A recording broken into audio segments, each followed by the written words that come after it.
بسم اللہ الرحمن الرحیم۔ السلام علیکم ناظرین، آج کی ویڈیو علامہ اقبال کی شاعری کے بارے میں ہے۔ ڈاکٹر علامہ محمد اقبال کا کلام پیش کیا جائے گا اور ساتھ میں مختصر تشریح بھی کی جائے گی، تو چلیے ویڈیو شروع کرتے ہیں۔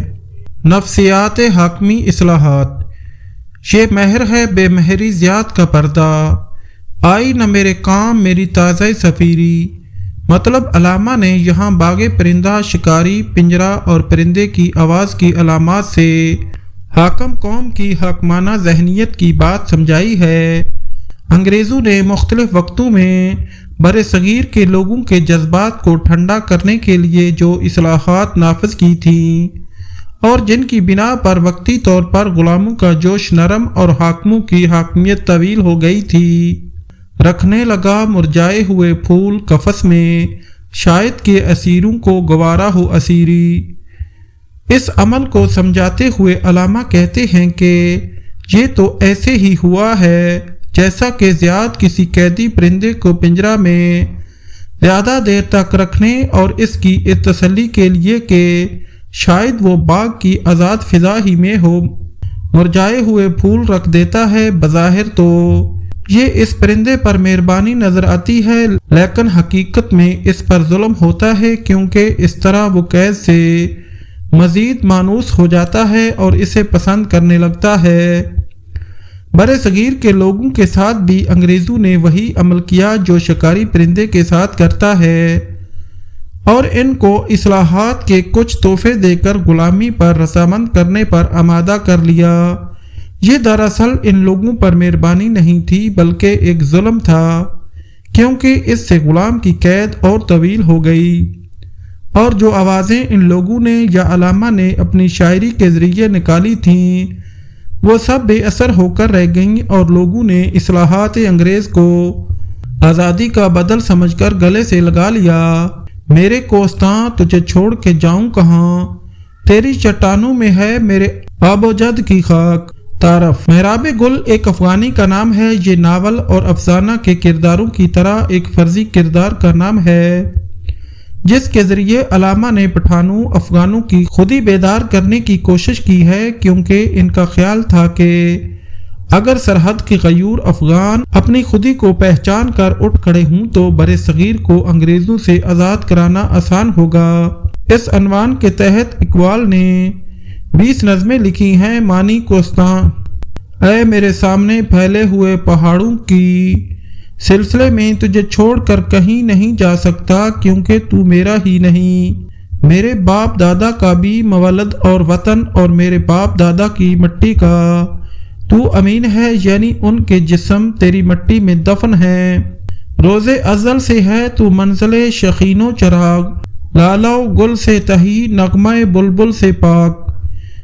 مطلب جب سے دنیا پیدا ہوئی ہے اے میرے پہاڑی سلسلہ، تو شہبازوں اور چراغوں کا وطن رہا ہے، اور تیری فضا لالو گلاب کے پھولوں سے خالی اور بلبل کے نغموں سے پاک رہی ہے۔ مراد یہ ہے کہ تیری فضا میں نرم و نازک لوگ نہیں، بہادر اور مضبوط لوگ پیدا ہوتے ہیں، ایسے لوگ جو خود کسی کا شکار نہیں ہوتے بلکہ دوسروں کو شکار کرتے ہیں، جو آزادی کے دل دادا اور غلامی سے بیزار ہیں۔ تیرے خم و پیچ میں میری بہشتیں بریں، خاک تیری امبریں آب تیرا تابناک۔ مطلب اے میرے پہاڑوں کے سلسلے، تیری ٹیڑھی ترچھی اور پل کھاتی ہوئی راہوں کو میں اپنی اعلیٰ جنت سمجھتا ہوں۔ تیری مٹی میرے لیے امبر کی مانند خوشبودار ہے، اور تیرا پانی میرے لیے چمکیلا ہے۔ باز نہ ہوگا کبھی بندہ کبک و حمام، حفظ بدن کے لیے روح کو کر دوں ہلاک۔ مطلب محراب گل نے اپنے پہاڑی سلسلے میں رکھنے والے لوگوں کو باز سے تشبیہ دیتے ہوئے کہا ہے کہ وہ شاہین کی طرح دوسروں کا شکار کرنے والے ہیں، اور تیتر اور کبوتر کی طرح نہیں جو باز کا شکار ہو جاتے ہیں۔ ایسے غیرت مند لوگ جو شاہین کی طرح خود کبوتروں اور تیتروں کا شکار کرتے ہیں۔ تیتروں اور کبوتروں کے غلام کیسے ہو سکتے ہیں؟ ان کے غلام وہ اشخاص ہیں جو اپنی روح کی قیمت پر اور اسے ہلاک کر کے اپنے بدن اور پیٹ کو پالتے ہیں، جس طرح کے وہ لوگ کر رہے ہیں جو انگریز کے خطاب جو انگریز کے خطاب، جاگیریں اور انعامات حاصل کرنے کے لیے اپنی روحانی قدروں کو داؤ پر لگا دیتے ہیں اور اپنے بدن کی زینت اکٹھی کر لیتے ہیں، یعنی دنیاوی مال و دولت۔ اے میرے فقر و غیور، فیصلہ تیرا ہے کیا؟ خلت انگریز یا بری چاک چاک؟ مطلب کلام اقبال پڑھنے سے پتہ چلتا ہے کہ فقر دو قسم کا ہے۔ ایک فقر تنگ دستی اور اس کی وجہ سے احتیاج اور گداگری کا نام ہے، دوسرا فقر وہ ہے جو بے نیاز ہے، وہ کسی کا محتاج نہیں ہوتا، ہر کوئی اس کا محتاج ہوتا ہے۔ اب اقبال اپنے فقر سے بازبان محراب گل افغان پوچھتے ہیں کہ تجھے بے احتجاج فقر قبول ہے یا انگریز حاکم کی خدمت کر کے اس سے قیمتی لباس پہننا پسند ہے؟ فقر بے احتجاج میں بوریائے فقر اور پھٹا ہوا لباس تو ضرور ہوگا، لیکن دل ہر چیز سے بے نیاز ہوگا۔ اب تو ہی بتا کہ تجھے انگریز حاکم کی خدمت کر کے قیمتی لباس چاہیے یا آزاد رہ کر بوریائے فقیری اور لباس فقیری پسند ہے؟ فقیر غیور لازماً چاک چاک لباس کو انگریز کی عطا کی ہوئی خلط پر ترجیح دے گا۔ مراب گل افغان کے افکار۔ حقیقت ازلی بے رقابت اقوام، نگاہ پیر فلک میں نہ میں عزیز نہ تو۔ مطلب جب سے دنیا پیدا ہوئی ہے یہ حقیقت موجود ہے کہ ایک قوم دوسری قوم کی دشمن رہی ہے اور دوسرے پر سبقت لے جانے کی کوشش کرتی رہی ہے اور کرتی ہے، اور جو قوم مضبوط ارادے اور عمل والی ہوتی ہے وہ دوسرے پر بازی لے جاتی ہے۔ اے مخاطب، اس بوڑھے آسمان کی نظر میں کوئی فرد یا کوئی قوم پیاری نہیں، کامیابی اس کو نصیب ہوتی ہے جو عمل میں بڑھ چڑھ کر ہے، قوت میں زیادہ ہے، اپنے ارادے اور ایمان میں مضبوط ہے۔ خودی میں ڈوب زمانے سے نا امید نہ ہو کہ اس کا زخم ہے در پردہ اہتمام رفو۔ مطلب فرد اور قوم کی ترقی اور وجود کے لیے ضروری ہے کہ وہ اپنی خودی یعنی خود مختاری یعنی خود معرفتی یا خود آگاہی میں جو فرد یا جو قوم خود آگاہ ہوگی، اگر زمانہ اسے زخم بھی لگائے گا تو خودی کے زور پر وہ اس زخم کو سہ لے گی۔ اس لیے زمانے کی شکایت کرنے کی بجائے فرد یا قوم کو خودی سے آشنا ہونا چاہیے، جو ہر زخم زمانہ کا علاج ہے۔ رہے گا تو ہی جہاں میں یگانہ و یکتا، اتر گیا جو تیرے دل میں لا شریک لا۔ مطلب اگر تیرے دل میں یہ بات سما جائے کہ اللہ واحد ہے، وہ اکیلا ہے، اس کی مثل کوئی نہیں ہے، اور تو اس نظریہ توحید پر پوری طرح کاربند ہو جائے تو اے مسلمان اقوام عالم میں تو بھی سربلند، برگزیدہ اور بے مثل رہے گا۔ تیری ہمسری اور برابری کرنے والا کوئی اور نہیں ہوگا۔ اللہ کا وعدہ ہے کہ تم ہی سب پر حاوی ہوگے اگر تم مومن ہوگے، اور مومن وہ ہے جو زبان اور دل سے کلمہ توحید کا اقرار کر کے اپنی زندگی کو بھی اس کے مطابق بنائے۔ تیری دعا سے قضا تو بدل نہیں سکتی، مگر ہے اس سے یہ ممکن کہ تو بدل جائے۔ مطلب علامہ نے اس شعر میں دعا کا ایک عجیب نکتہ پیش کیا ہے۔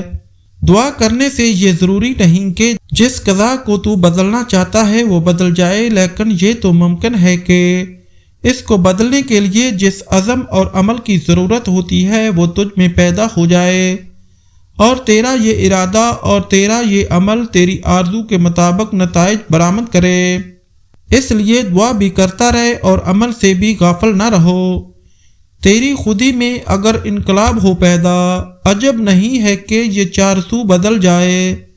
مطلب اگر تیری خودی مردہ ہو چکی ہے تو اس کو زندہ کرنے سے اور اس میں تبدیلی پیدا کرنے سے، اگر تیری آرزو کے مطابق تیرا ماحول اور تیری چاروں طرفی یعنی سارا جہاں ہو جائیں تو کوئی عجیب بات نہیں۔ تبدیلی کا انحصار تیری خود آگاہی اور اپنے آپ کو پہچان کر اپنے مقام حاصل کرنے میں ہے۔ وہی شراب وہی ہایو بو رہے باقی، طریق ساکی رسم کدو بدل جائے۔ اگر تیری خودی میں انقلاب آ جائے تو شراب پلانے والے کا پلانے کا طریقہ اور پیالوں کا سرائیوں میں شراب بھرنے کا انداز بدل جائے گا۔ اگرچہ شراب وہی ہوگی اور شرابیوں کے خایو بو شور مستانہ بھی وہی رہے گا۔ اس شعر میں میں خانے کی علامات استعمال کر کے یہ بات سمجھائی ہے کہ تیری خودی میں انقلاب سے یا اس کے پیدا ہونے سے تجھ پر اللہ کا کرم ہو جائے گا، اور ساقی ازل کی نگاہ کرم سے تیری شراب اور شراب پی کر تیرا مستانہ شور بھی رہے گا، لیکن نتائج مختلف ہوں گے۔ وہی ارادہ اور وہی عمل بیداری خودی کے بعد نیا رنگ لائے گا۔ تیری دعا ہے کہ ہو تیری آرزو پوری، میری دعا ہے تیری آرزو بدل جائے۔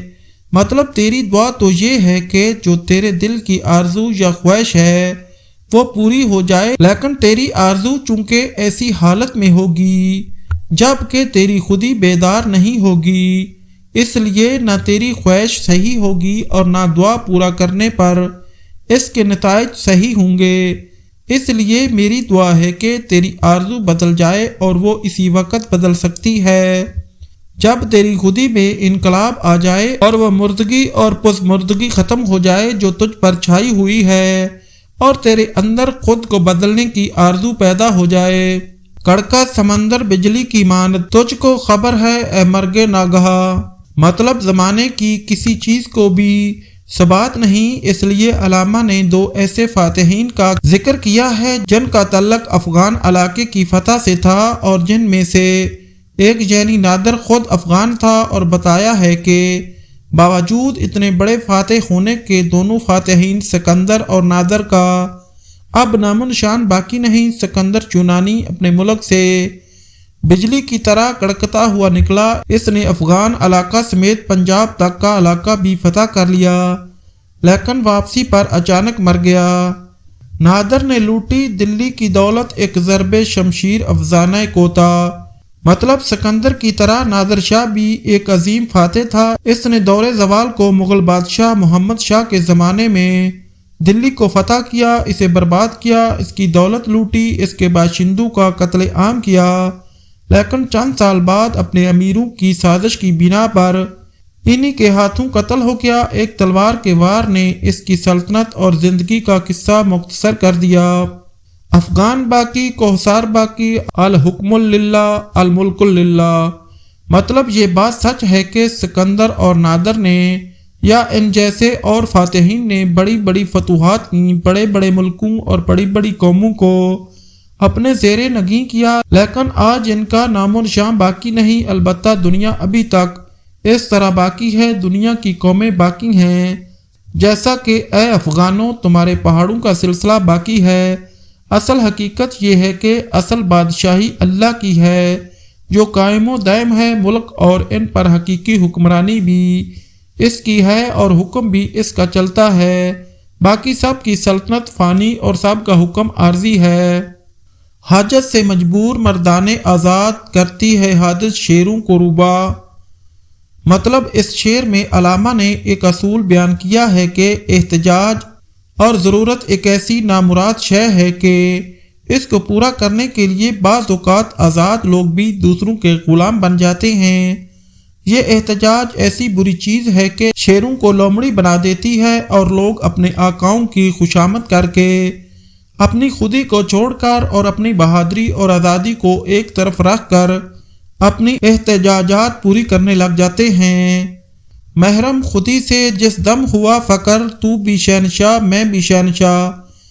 فقر اگر احتجاج کی بنا پر اپنے مقام سے گر نہ جائے اور اپنے مقام سے آگاہ ہو اور اپنی خودی معرفتی خود شناسی سے واقف ہو تو پھر وہ کسی کا محتاج نہیں رہتا، دوسرے اس کے محتاج ہو جاتے ہیں۔ فقیر اللہ کی تسلیم و رضا پر بھروسہ کیے ہوئے اپنی زندگی بسر کرتا ہے۔ ایسا درویش دیکھنے میں بوریائے فقر پر بیٹھا ہوگا، پھٹا ہوا لباس اس کے تن پر ہوگا، بال اس کے بکھرے ہوئے ہوں گے، لیکن وہ اپنی احتجاج کسی کے پاس نہیں لے جائے گا، صرف اللہ پر بھروسہ رکھے گا، اور یہ چیز اسے بادشاہوں کا بادشاہ بنا دیتی ہے۔ قوموں کی تقدیر وہ مرد درویش جس نے نہ ڈھونڈی سلطان کی درگاہ۔ مطلب کلام اقبال کا یہ خاص موضوع ہے کہ جو فقیر مرد ہوتا ہے وہ اللہ کے سوا ہر چیز سے بے نیاز ہوتا ہے، اور تسلیم و رضا الہی پہنچ کر خود میں ایسی قوتیں پیدا کر لیتا ہے کہ اس کی نگاہ سے تقدیریں بدل جاتی ہیں۔ افسوس آج اس قسم کے بے نیاز، بے احتجاج اور خدا رسیدہ فقیر نہیں رہے، بلکہ ایسے درویش رہ گئے ہیں جو نفس پرست، دنیا دار اور جاہ و حشمت سے مرغوب ہونے والے اور اپنی دنیاوی اور نفسیاتی اغراض کے لیے سرکاری درباری ماحول میں جانا پسند کرتے ہیں۔ ایسے درویش مسلک فقر کے لیے باعث ذلت ہیں۔ اس کے برعکس ایسا درویش جو بارگاہ میر و سلطان سے بے نیاز ہو، بلکہ میر و سلطان اس کے آستانے پر حاضری دینے اور اس کی قدم بوسی کو فخر سمجھتے ہوں، وہ افراد و اقوام کی قسمت اللہ کی عطا کی ہوئی قوموں سے ایک نظر میں بدل سکتا ہے۔